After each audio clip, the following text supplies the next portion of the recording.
오늘 봉독드릴 말씀은 마가복음 12장 28절에서 34절 말씀입니다.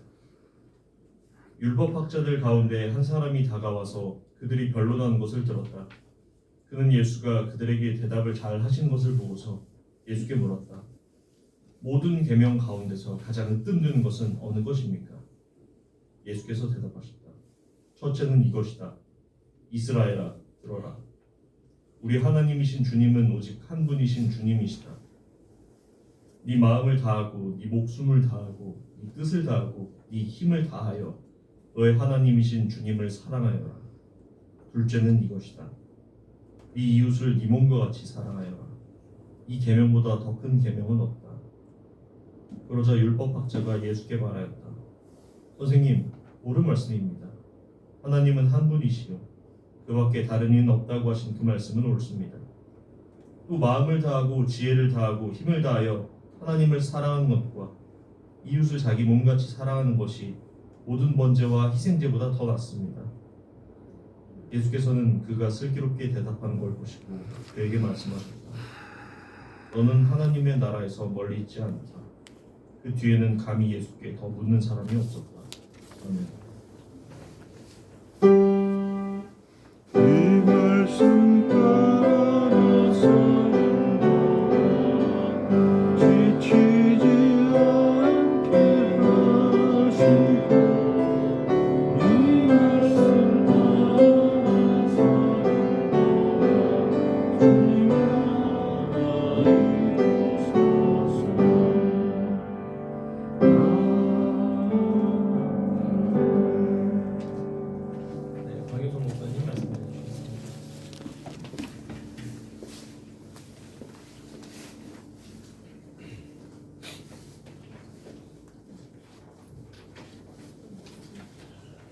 주간 평안들 하셨어요? 네. 오늘은 한국에 있는 개신교회가 추수감사절로 다 함께 예배드리는 주일입니다. 계단을 이렇게 풍성하게 꾸며주셔서 너무 감사드리고요.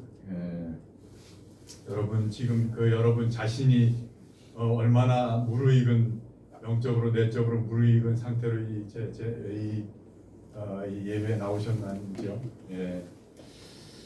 그 하나님 아버지의 풍성하신 은혜와 평강이 차고도 넘치는 그런 순례의 걸음들 되시기를 빕니다. 순례 여정길에서 이 감사가 많아졌다는 것은 우리의 내면에 어느 정도 고난에 이 닥쳐오는 삶의 고난과 역경과 어려움들을 풀어낼 수 있는 하늘의 지혜를 듣겠다, 그런 의미가 됩니다. 그리고 그 감사 중에 감사는 여러분 우리의 자기 자신, 자기의 그 실존 자체를 감사할 수 있는 것이 진짜 감사 중에 감사고, 그 자리가, 그 감사의 자리가 사실은 우리가 가고자 하고 하나님이 원하시는 자리예요. 그것이 하나님이 보시기에 야, 참 좋다, 너희들 보기가 참 좋다, 이렇게 말씀하시는 그 자리가 그 자리입니다. 그래서 존재 자체에 대한 감사로 이렇게 수렴되면 그것이 성도로서 비로소 온전한 옷을 입었다, 하늘의 옷을 입었다, 그렇게 여기시고 신앙생활을 든든하게 하실 수 있는 자리입니다. 그는 자신의 존재 자체를 하나님께 비로소 그 자리가 용납받았다는 인식이 득한 상태인 거예요. 그 자리가. 그래서 그 사실을 깨닫고 믿고 고백하면서 이 한 걸음씩 한 걸음씩 건강하고 밝고 명랑하게, 그리고 창조적으로 우리의 인생을 든든하게 걸음 걸을 수 있는, 그래서 그 걸음이 비로소 이 주위 사람들에게 생명이 되고 은혜가 되고 내 존재 자체가, 그리고 비로소 거기서 그리스도의 향기로서, 그리스도의 편지로서의 우리의 그 맡은 바 책임 소재와 역할이 다 되는 것입니다. 소승 불교나 그 힌두교에서는 그 인생을 보는 그 인생관이 좀 다르죠. 인생은 인생 전체는 다 고난이다, 고통이다 이렇게 보잖아요. 그래서 그것을 전생의 어떤 과거의 업으로 인해서 이 인생이 고통이다 이렇게 보는 것이죠. 그것을 대승 불교를 이렇게 발전이라고 그럴까요? 그렇게 옮겨지면서 대승 불교에서는 그 수행의 덕목을 고통과 고난을 헤쳐나가는 덕목을 육바라밀이라고 보시, 인욕, 지계, 정진, 선정, 정해까지 그 6개의 덕목을 자기가 비로소 이름으로 해서 이 인간 세계의 그 육도 윤회를 벗어나서 극락 정토에 비로소 이른다. 그렇지 못할 경우에는 끊임없이 이 육도 윤회를 윤회한다 이렇게 보고 있잖아요. 거기에 비해서 기독교는 정 다르게 보고 있습니다. 기독교는 이 세상 만물을 하나님이 없는 중에 하나님이 만들어 주셨기 때문에 그것을 감사와 감탄과 경탄으로 보고 하나님의 선물로 보는 거예요. 나조차도, 사람조차도, 온 만물조차도, 내 안에 벌어지는 그 어떤 상황과 환경조차도 끊임없이 감사로 보는 그 시각에서 세상을 바라보고 세상을 대하라는 거예요. 네. 이렇게 다릅니다. 그래서 비로소 기독교인은 그 영안을 떠야 된다는 거예요. 그것을 발견하는 영안을 떠야 된다는 거예요. 하나님이 태초에 참 좋다고 했었던 그것을 자꾸 발견해서 그것을 발견해서 감사가 넘쳐나는 그런 걸음을 걸으라는 거예요. 예.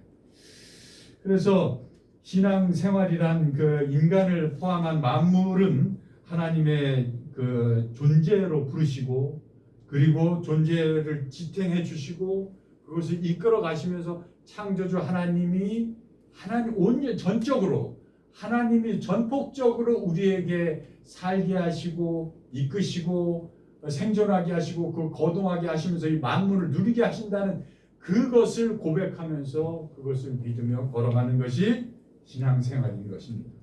따라서 없지 않고 우리가 지금 여기 있는 것, 생명이 여기에 있는 것이 하이데거는 던져졌다고 하지만 아니다. 하나님이 만세 전부터 계획하심이 있어서 목적이 있어서 그래서 목적의 정향성에 맞게 우리를 여기에 만세 전부터 조성해서 놓으셨다는 거예요. 이 생명 자체.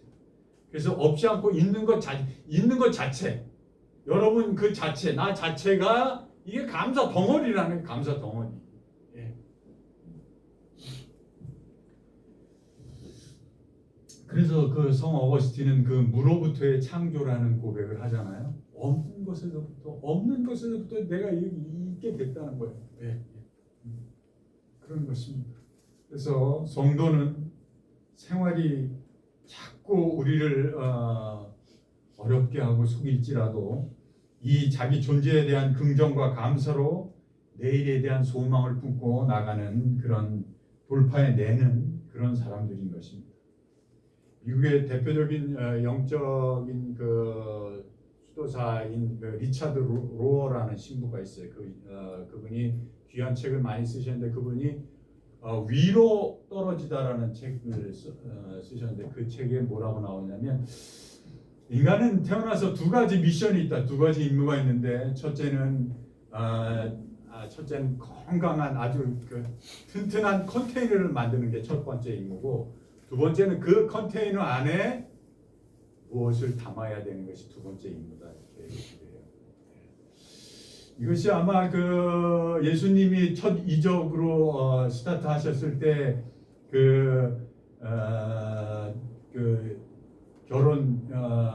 결혼식에 참석해서 그 6가지 항아리를 의미하는 거라고 저도 느껴지는데요. 그 항아리에 물을 채우라고 하는 그 물을 채워서 우리가 깨끗하게 되면 될수록 거기에 이제 깨끗하게 우리가 비워지면 비워질수록 거기에 비로소 하나님의 말씀이 들어와서 그 말씀이 순전하게 거기서 숙성돼서 귀한 포도주가 된다는 것이죠. 그래서 그것을 채우라는 것입니다. 이렇게 두 가지 미션이 있는데요. 근데 대부분의 사람들이 그 첫 번째 미션에 그 컨테이너 튼튼하게 그 항아리를 만드는 것, 튼튼한 컨테이너를 만드는 것에 그것에 평생을 바칩니다. 그 인생 사는 것에 이제 그것이 사실은 전반전이라고 할 수 있는데 그것을 전반전인지를 깨닫지를 못하고 그냥 그것에만 그것을 튼튼하게 더 크게 더 화려하게 더 휘황찬란하게 만드는 것에만 그래서 온 삶의 에너지를 다 쓴다는 거예요. 그러다가 어느 날 갑자기 끊임없이 주님은 우리의 문 밖에서 두드리시면서 이제는 거기서 다른 걸 채워야 돼라고 두드리시는데도 못 듣는 거예요. 그냥 거기에 정신 팔려서 못 들어요. 문을 열지는 않아요. 그렇습니다. 그 컨테이너에 담길 것을 찾아야 하는데 그것을 우리가 안 듣기 때문에 세상에 매여서 세상의 노예살이로 산다는 거죠. 그래서 그것을 못 받아 문을 열지 못한다는 거예요. 이 대목이 참 어려운 건데요. 하나님의 은총을 받느냐 못 받느냐, 하나님의 은혜를 깨닫느냐 못 깨닫느냐는 문제인데 이것이 전적으로 하나님의 은혜이기 때문에 그래서 뭐 이것을 우리가 어떻게 해야 된다 저떻게 해야 된다 하기가 이게 어려운 문제예요. 왜냐하면 하나님께 달려있기 때문에 그렇습니다. 단지 그냥 우리는 하나님의 피조물로서 하나님을 믿고 구하고 찾고 두드리고 어떤 사인이 왔을 때 그것을 열어놓고 긍정적으로 받아들이려고 하는 그런 순전하면서도 겸손하고 겸허한 자세가 필요하다고 저는 그렇게 늘 겸손하게 보고 있습니다. 하나님의 은혜를 깨닫게 되기까지 이제 그 은혜를 겸손하게 받기까지 우리 인간이 상실도 겪고 또 실패와 몰락과 좌절과 죄와 고통 속에서 이렇게 허우적대게 돼 있습니다. 그래서 스스로 그 욕망과 탐욕과 교만과 무지 때문에 그래서 그것으로 이끌려서 어디까지 가냐면 바닥까지 갑니다. 바닥까지 가서 뒤통수를 한번 빵 맞고 그리고 정신 차리는 그게 우리예요. 그게 우리 인간입니다. 그게 인간 이 화상들입니다. 근데 거기까지 바닥을 쳐도 깨닫지 못하는 사람들이 비일비재해요. 끊임없이 거기까지 가서 바닥을 쳐서 내 발등에 불이 떨어져도 자기가 그동안 만들어 왔던 그 컨테이너를 유지해서 그 파워를 유지해서 그거에 의지해가지고 버티고 견디고 그러면서 자기 에고를 옛사람 강화를 끊임없이 하면서 사는 게 버티는 게 인간이에요. 무지한 인간. 자만과 교만과 탐욕에 휩싸인 인간이 그런 패턴을 겪는 거죠. 자기 발등에 불이 떨어지는 그 전까지 결코 자기 자신을 반성적으로 뒤돌아보지 않는 그런 것이 우리입니다. 그래서 컨테이너가 크면 클수록 화려하면 화려할수록 자기는 더욱더 대단한 사람인 양 더 목에 힘을 주게 되는 그래서 그 사회적 영향력도 마찬가지예요. 그 컨테이너가 크면 클수록 거기에 사회의 이 자본주의와 신자유주의의 메커니즘이 그 가치가 신자유주의가 돌아가는 가치 체계가 그래요. 컨테이너가 허우대가 멀쩡해야 그래야 대접을 하고 뭔가 있을 것 같고 그러니까 거기에 붙고 그러는 거기 때문에 자기도 모르게 그 컨테이너를 끊임없이 의지해요. 끊임없이 그 파워를 무시 못하고 파워를 내려놓지 못하는 거죠. 끊임없이 궁극적으로는 이 영안의 눈을 떠야 되는데 그것이 자기 사랑입니다. 자기 사랑. 자기 에고인 옛사람을 사랑하는 게 아니라 옛사람을 주장하는 게 아니라 옛사람을 강화하는 게 아니라 옛사람을 버리고 자기 사랑. 심층 심리학에서 얘기하는 대문자 셀프라는 거예요. 셀프. 그것이 그리스도라는 거예요. 그것이 하나님의 말씀이고 하나님의 계신 그 자기 사랑. 근데 그 자기 사랑의 첫째 스텝은 뭐냐면 그게 회개인 거예요. 회개. 자기의 이 실존, 자기의 그 존재 자체를 아주 처절하게 절망적으로 제대로 보는, 너가 이런 인물이구나, 너가 이런 존재구나, 이것밖에 안 되는 거였어 너가, 라고 그 자기 자신을 처절하게 볼 수 있는 그것이 회개인 거예요. 그것이 저희 진정하게 솔직하게 절망적으로 그 처절하게 자기 자신을 대한 반성이 인생의 자기 사랑의 첫걸음입니다. 따라서 본인이 정직하게 자신을 들여다보게 될 때, 그래서 이 내면에 텅 빈 깡통이구나, 깡통. 내가 깡통이구나. 여지껏 목사라는 타이틀 가지고 여지껏 건들거리며 살아왔구나. 여지껏 장로라는 타이틀 가지고, 권사라는 타이틀 가지고, 그거 조심하셔야 되는 거예요, 여러분. 목사님 그거 조심하셔야 되는 거예요. 그런 거 조심하셔야 돼요. 그렇습니다. 그래서 이 회개가 처절하게 안 되고 이게 신앙생활을 하잖아요.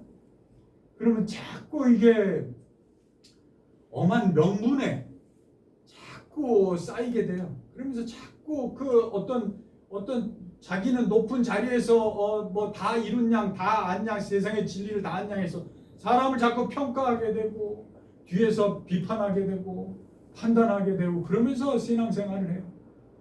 신앙생활이 아니에요. 그거. 네. 그러면서 기독교를 자꾸 속화시키는 거죠. 그래서 우리가 비로소 이 회개를 철저하게 하게 되면 자기 사람으로서 철저하게 자기를 들여다보는 그 정직하게 들여다보게 되면, 그래서 자기가 정말 깨끗한 물로 거기가 채워지면 속이 정말 명경지수처럼 투명하게 비치게 그게 되면 뭐가 올라오는지 아세요? 그때 비로소 무언가 모르게 자기 안에를 그 새롭게 채워야 되겠구나라고 하는 그 욕구가 수면 위로 부상하게 돼 있습니다. 근데 여러분 그때가 되면 그리스도가 밖에서 문을 두드리는 소리가 더 잘 들려요. 그때가 되면 하나님의 말씀이 시시때때로 여기저기에서 들려요. 그때가 되면 비로소 사람 속에서 사람의 어떤 말이나 사람의 어떤 액션이, 내 앞사람의 그런 행위가 하나님이 나에게 당신의 의지를, 당신의 뜻을, 당신의 미션을 보여주시는 거라고 보여요. 그때가 되면. 그래서 회개가 중요한 겁니다. 그래서 그것이 두 번째 임무인데요. 우리가 찾아내기보다 그것은 하나님의 전적인 은혜로 만나지는 것입니다. 만나는지, 그래서 그게 하나님의 전폭적인 은혜인 것이에요. 그 은혜를 열린 자세로 감사함으로 받고 응답하는 것뿐입니다. 우리는. 그래서 늘 말씀드리지만 은혜 중에 은혜는 부활하신 예수 그리스도를 만나는 거예요. 하나님의 계시는 여러 모양으로 우리에게 다가와요. 하나님의 계시는 말씀으로도 다가오고, 이 자연 만물로도 다가오고, 또 우리와 만나는 사람을 통해서도 다가옵니다. 하나님은. 그리고 특히 이 예배 중에 말씀을 통해서도 다가오시죠. 예수님은 우리에게, 그리스도는 그렇게 다가오십니다. 그 다가오시는 것을 마음을 열고 믿음으로, 용기로 받아들이시는 것이, 그것이 은혜입니다. 그 신비, 그 계시 은혜의 결과는 어떤지 아세요? 그것이 하나님의 그 부활하신 예수 그리스도가 우리를 만나주시는 사건의 그 결과, 하나님이 우리에게 어떤 모양으로 찾아오시든 그것의 그 결과는 어떤지 아세요? 그 결과는 첫째적으로 하나님을 제대로 보게 돼 있어요. 다 알 수는 없죠. 하나님을 결코 다 알 수는 없습니다. 그러나 하나님이 만유의 주제이시라는 것, 그리고 만물의 그 근원이시고 존재 자체시라는 것을, 그래서 만물 자체가 비로소 하나라는 것을, 그래서 만유 위에도 계시고 만유 속에도 계시고, 그 만유를 섞어서 서로 상호 교통하면서 상호 교호하면서 그 만유를 서로 통일하고 화합하고 하나로 만드신다. 그 하나님을 보여주는 거예요. 그 계시를 통해서. 둘째는 그 계시를 통해서 내가 나라는 인간이라는 자체가 누군지 무엇인지를 정확하게 보여주세요. 예. 그 사람이 무엇인지 인간의 본래성 자기 자신의 정체성이 무엇인지를 정확하게 보여주세요. 그래서 하나님의 비로소 내가 안위의 주제 되시는 분에 내가 연결돼 있구나. 거기에 더 나가서 내가 그분의 자녀구나. 내가 육신의 아버지와 육신의 어머니의 자녀이지만 그것보다 더 이전에 그것보다 더 근본적으로 내가 이 만물의 주제이신 이 만물을 운행하시는 하나님의 존재 자체에 연결돼 있구나. 내가 그것보다 그 안에 내가 자녀고 그 안에 내가 온팡 들어가 있구나. 그거를 느낄 수밖에 없어요. 그것을. 그 전까지는 내가 컨테이너를 만드느라고 그냥 내 잘난 맛에 그냥 이 7렐레 8렐레 이리저리 막 쏟아러 다니면서 나 혼자 자기 힘으로 자기의 머리로 자기의 잔머리로 사는 것 같지만 그랬지만 아닌 거예요. 그게 아니라는 그 영안을 뜨는 거예요. 예. 그리고 마지막으로 세 번째 하나님의 그 부활하신 예수님을 만나게 되면 그러면 마지막으로 나라는 존재 이 100년도 안 되는 이 짧은 정말 아침 안개와도 같은 이 나라는 존재를 여기서 잘 살다 와. 응? 그 쓸데없이 자기의 에고 속에서 놀아나서 더 이상 그러지 말고 왜 아직도 무엇을 먹을까 무엇을 입을까 무엇을 마실까에 걱정하면서 살아라고 자꾸 하나님께서 우리를 그렇게 살지 마. 미워하지 마. 남 평가하면서 저기 하지 마. 뒷얘기 하지 마. 라고 얘기하면서 그냥 열어봐. 믿어. 너는 그냥 가만히 있어. 내가 너에게 어떻게 하는지 내 하나님임을 그거를 알아야 돼. 그거를 인식하면서 한 발 한 발 조심스럽게 내디뎌야 돼. 라고 말씀하십니다. 그것은 그래서 우리의 짧은 시간과 공간 속이 영원과 잇대어 있다는 것. 영원과 잇대어 있다는 것. 예. 그냥 여기서 그대로 이렇게 살다가 끝나는 게 아니라 그래서 계시로 오시는 이 도노의 말씀이 본수로 우리에게 자꾸 화육되어 입혀진다는 거예요. 도노로 빵 하고 하나님을 말씀을 만나든 하나님 예수 부활하신 예수 그리스도를 만나든 빵 하고 그 만남이 도노가 점점 점수로 우리 안에 화육된다는 거예요. 그것이 말씀이 육신이 된다는 거예요. 그래서 비로소 여러분이 그리스도가 된 그리스도. 신앙생활을 하는 사람들 특히 대한민국 사람들은 유교적인 문화에 많이 이게 길들여져 있어서 뭔가 예수님을 저 위에 높으신 분으로 신으로 모시면서 그렇게 생각하면서 여러분이 그리스도입니다라고 얘기하면 무슨 불경을 저지르는 것 같고 그렇지 않아요. 성경은 그렇게 예수님을 믿으라고 하는 게 아니에요. 여러분이 그리스도가 되는 것입니다. 물론 예수 2000년 전에 예수 그리스도는 여러분이 우리가 그리스도가 되기 위해서 이 길을 끊임없이 가지만 예수 그리스도의 그 finally and fully한 최종적인 그 근원적인 그 우리의 맏형이면서 우리의 인생의 길라잡이면서 우리의 먼저의 하나님의 독생자로서의 그 가셨던 그분을 우리가 넘어갈 수 없어요. 잠정적으로는 그렇게 될 수도 있어요. 그러나 인생은 그게 아니에요. 기독교인은 그것을 넘어갈 수 없다는. 그래서 오직 예수 그리스도를 우리의 주로 믿고 따라가는 거예요. 예. 예수님도 그렇게 말씀하시죠. 나를 믿고 따르면 너희가 나의 하는 일도 하고 이보다 더 큰 일도 하리라. 예수님도 그러잖아요. 너희도 신이다. 그렇게 말씀하잖아요. 그러나 하나님은 정확하게 말씀하세요. 나는 하나님이고 너는 인간이다. 그거 잊으시면 안 돼요. 그거 잊으시면 안 돼요. 따라서 율법학자가 오늘 613개나 되는 그 계명 중에 첫째가 되는 계명이 무엇입니까? 라고 묻잖아요.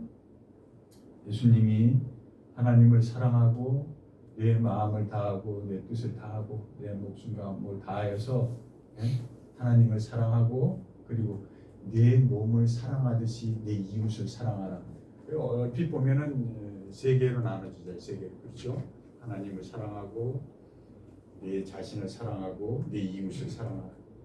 근데 이것을 한 센텐스로 한 문장으로 만들면은 내 자신을 자기의 사랑을 완성하라. 자기의 사랑을 완성하라. 자기의 사랑. 여기서 자기라는 게 아까 말씀드렸듯이 셀프의 자기 대문자 셀프. 우리 인간의 이 47억 년의 인간의 진화의 역사 속에서 그 집단 무의식 속에서 우리를 영원히 부르시는 그 그리스도, 그 하나님의 그 말씀, 그 집단 셀프, 그 자기 사랑을 완성하라는 거예요. 이 자기 사랑이 이 완성이 참으로 어렵습니다. 자기라는 것을 하나님은 사랑이시다는 말씀하시는 그 사랑을 완성하는 것이 어려운 일이에요. 이 임무가 진정으로 어려운 일인데 그 무엇을 찾는다는 것도 쉽게 찾아지는 일이 아니죠. 왜? 하나님이 은혜로 당신이 오시기 때문에 그래요. 은혜로.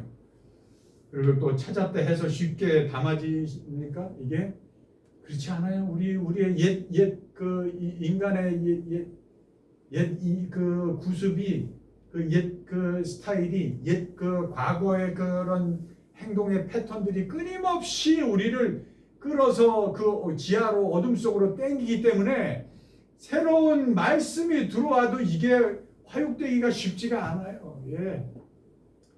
그래서 믿음이 용기가 순종이 필요하다고 그 덕목을 말씀하고 있는 거예요. 예. 세상 사람들은 그것을 세상적 가치나 세상적인 목표나 어떤 문사철에서 건져 올린 것을 담아보려고 이렇게 하는데 그것이 아니에요.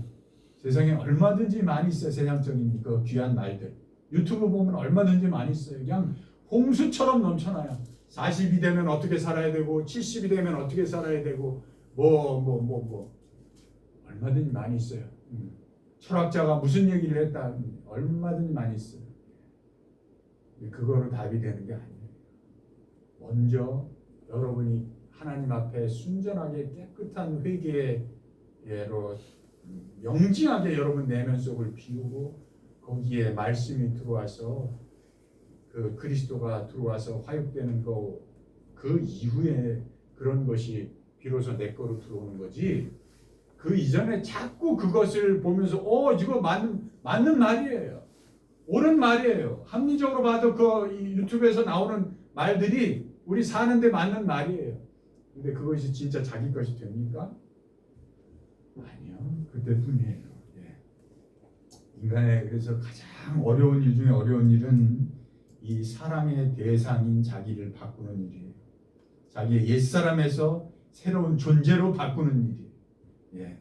인간이 가장 어려운 일은 그동안 자기가 살아온 그 부풀려진 의지해온 그 옛사람을 벗어버린 그런 일인데 그 무슨 명예든 권력이든 재물이든 간에 그 모든 것을 일단 한번 놓는 일이에요.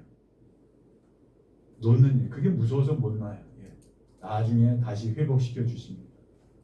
어떤 모양으로든 다시 회복시켜 준다는 것이 그것이 욥기의 근원적인 핵심 말씀이에요. 회복시켜 주세요. 예. 똑같은 재물이 아니더라도 회복시켜 주세요. 재물이 1000억이 있던 사람이 다 없어지더라도 그래서 나중에 회복시켜 주는데 자기 손에 돈 10만 원이 들더라도 그 돈 10만 원을 회복시켜 주신다는 건 그 돈 10만 원이 1000억보다도 더 값지다는 걸 깨닫게 된다는 말씀이에요. 그렇게 회복시켜 주세요. 네. 어떤 사람이 이렇게 얘기해요. 아니 내가 무슨 명예가 있고 권력이 있고 그냥 돈이 있어? 장사 미사로 그냥 살아왔어. 그 내 사업 다 망해서 빈털털인데 내가 뭐가 있다고 뭘 자꾸 내려놓으려는 거야? 뭘 자꾸? 예? 달랑 몽뚱이 하는데라고 항변하는데 여러분 그 항변하는 그 마음조차 내려놓으라는 거예요. 그 마음조차. 예. 다 실패해가지고 아무것도 없어. 그 마음, 그거로 자기 합리화를 하려고 하는, 자기 정당화를 하려고 하는 그것조차도 그냥 다 내려놓으라는 거예요. 예. 중세기에 여러분도 잘 아시는 신비주의 신학자인 그 마이스터 에크라트는 이렇게 얘기해요. 내가 만일 왕권도 온 세계도 내려놓는다고 해도 네 자신을 내려놓지 않으면 너는 아무것도 내려놓은 게 아니다. 이렇게 얘기해요. 그렇게 자기 자신을 내려놓는 게 쉬운 일이 아니에요. 내려놓으세요. 내려놓으세요. 예. 자기를 사랑하는 길의 첫 스텝이 그 회개라고 말씀드렸어요. 먼저 자기를 놓는 것입니다. 자신이 갖고 있는 모든 것, 그것이 모든 명예든 권력이든 모든 것을 일단은 내려놓으라는 것입니다. 여기에는 어떤 것까지 내려놓냐면 기존에 자기가 유지하고 버티고 살아왔던 그런 패턴까지도 내려놓으라는 거예요. 이 뇌 안에서 뉴런과 뉴런 사이에 그 과거의 패턴으로 새롭게 만들어진 그 고리까지도 내가 끊어버리겠다는 각오로 내려놓으라는 거예요. 거기까지도 가야 된다는 거예요. 이게 사고 패턴까지도 뭐 어떤 상황이 벌어지면 즉자적으로 과거로 돌아가는 그런 패턴까지도 내가 끊어버리겠다. 그것까지도 내려놓겠다는 심정으로 이 길을 걸어가라는 거예요. 대충 설렁설렁 라이브하게 해서 되는 일이 아니고 과거의 인력이 구습이 그렇게 어려운 겁니다. 그렇게 끈질긴 거예요.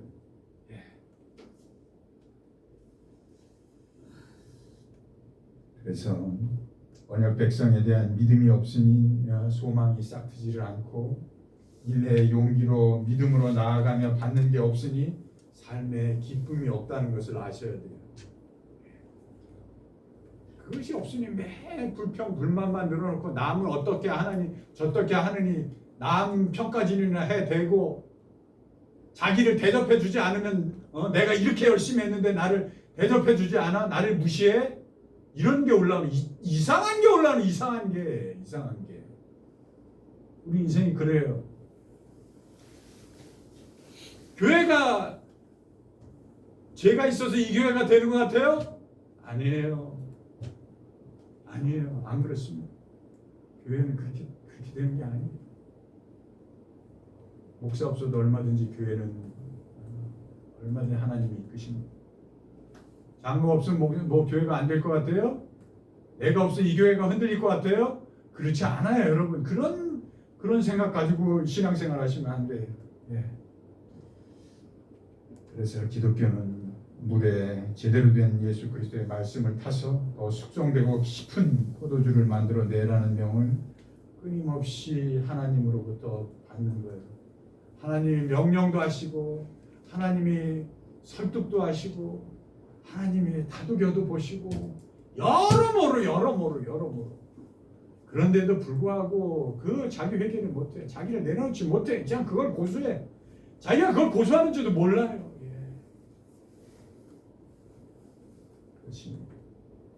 이것이 두 번째 임무입니다. 수정같이 텅 빈 컨테이너 항아리에 예수 그리스도를 모시는 일이죠. 자신을 사랑한다는 말의 그 절정은 바로 여러분 자신이 그리스도의 자녀라는 그 정체성을 철저하게 머금는 거예요. 내가 하늘의 자녀구나, 하늘의 시민이구나, 하나님의 자녀구나, 하나님의 아들이구나. 이것을 어떻게 머금을까요? 이것을 무엇을 어떻게 머금을까요? 어려운 일입니다. 그 길은 여러분 안에 자주 말씀으로 다가오시는 그 말씀을 화육시키며 그리스도를 모시는 일에 온 실전을 다해서 집중하는 일입니다. 동학의 창시자 수은 최재우가 그 신실한 심도 있고 깊은 기도 중에 얻은 그 기도가 13자 아니에요? 시천주 하나님을 주님을 내 안에 모시고 그러면 비로소 만물이 온전히 제대로 자리를 잡는다는 거예요. 시천주, 조화정, 영세불망, 만사지라는 거예요. 그래서 하나님을 그리스도를 제대로 모시면 우리 안에 제대로 모시면 모든 만물이 조화를 이루고 그런 사실과 하나님을 제대로 모시는 것을 잊지 않고 제대로 모시면 그것을 잊지 않고 자기 안에 품으면 그러면 만사를 꿰뚫어 볼 수 있는 영안이 열린다는 거예요. 그래서 만사가 보인다. 그래서 비로소 하나님을 모시는 사람으로서 당당하게 주체적으로 걸어갈 수 있는 그 힘이 생긴다는 거예요. 그것이 시천주, 조화정, 조화정, 영세불망, 만사지라는 13자에 다 담겨있는 얘기가 그 얘기예요. 서학 중에 서학인 게 기독교잖아요. 기독교는 하나님 예수 그리스도를 말씀을 화육해서 예수 그리스도를 입는다는 거예요. 입는다는 것, 예수 그리스도를 모신다는 것, 예수 그리스도가 여러분 안에 산다는 거예요. 더 이상 여러분이 옛사람이 사는 게 아니고 여러분 안에 그리스도가 사시는 그리스도가. 예. 그래서 그 그리스도가 산다는 것은 내가 아직 옛 과거의 구습에서 끊임없이 저촉을 받아서 새로운 존재로 달려나가는 것이 제한을 받더라도 나는 그리스도로 인하여 기필코 이겨내리라는 그 믿음과 용기로 나아가는 것이고 우리가 비록 실패하고 좌절하고 낙심이 될 때라도 우리는 하나님 아버지께서 지극히 아끼시는 아픈 손가락이라는 거야. 아픈 손가락. 나는 하나님 아버지의 아픈 손가락이라는 거야. 아픈 손가락. 모르겠어요. 하나님 아버지가 나를 아픈 손가락이라고 여러분을 그렇게 여기시는지 아니면 장하다 여기시는지 모르겠는데 제가 느끼기에는 아픈 손가락이 자꾸 떠오르요. 루터는 그래서 고백처럼 이렇게 얘기하잖아요. 우리는 죄인이면 동시에 의인이다. 예. 그것이 우리의 실존성입니다. 에카르트는 몇 마디를 더 해요. 사람들은 자신들이 무엇을 해야 하는지에 그리 많이 생각할 필요가 없다. 오히려 그것보다 자신이 누구인지를 더 깊이 생각해야 된다.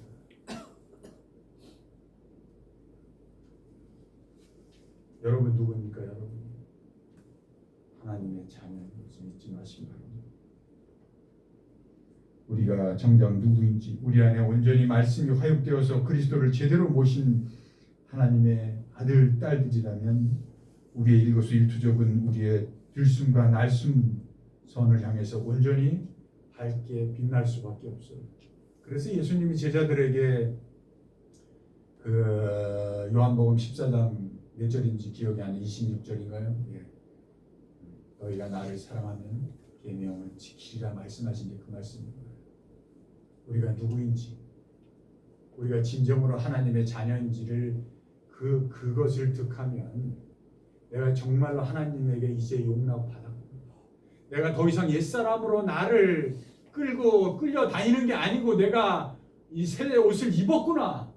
그럼에도 불구하고 내 실존 자체는 죄인이면서 의인이구나 하는 그것을 득하면 그러면 그것이 비로소 예수 그리스도가 우리 안에 사시는 것이고 그것이 비로소 내가 나를 사랑하는 것이고 그것이 그리스도를 사랑하는 것이라는 거예요. 그 사랑이 그게 어느 정도 되면 그냥 자연적으로 예수 그리스도가 이 원하시는 그 계명을 지키리라. 지켜라가 아니에요. 지켜진다는 거예요. 지켜진다. 자연스럽게. 결론적으로 자기 사랑의 완성이라는 만유의 만유 속에 만유를 통일하시는 하나님을 알고 그 안에서 내가 하나님의 자녀임을 알고 나의 나된 것은 오직 하나님의 은혜임을 알고 자기 사랑의 완성은 그 만유를 재결합 화해시키시는 하나님의 경륜과 하나님의 의지와 하나님의 뜻과 하나님의 사역에 나를 전폭적으로 붙들어 매는 거예요. 나를 전폭적으로. 그래서 그 붙들어 맨 상태에서 비로소 내 이웃을 사랑하라는 거예요. 그래서 내 자신을 사랑하듯 내 이웃을 사랑하는 거예요. 그래서 내 이웃의 사랑은, 내 이웃을 향한 사랑은 자기 사랑의 완성이면서 자기 사랑을 향한 무대인 거예요. 무대. 이것이 생명의 내적 지형성과 존재론적인 요소들의 온전한 연합이고 완성의 길입니다. 그때 예수님께서 여러분에게 말씀하십니다. 내가 하나님의 나라에 멀지 않도다. 기도하시겠습니다. 참 좋으신 하나님 아버지, 지금까지 지내온 것도 주님의 크신 은혜입니다. 우리가 더 풍성한 추수를 위해 옛사람을 벗어버릴 용기를, 새 사람을 향해 예수 그리스도를 더욱 붙잡는 굳센 믿음, 자기 사랑 완성을 위한 진리의 말씀에 순종을, 그래서 명랑하면서도 가볍게 온전히 하나님 아버지를 믿고 그리스도를 따르며 이 길을 기쁨으로 걷게 은혜를 베풀어 주옵소서. 예수 그리스도 이름으로 기도합니다.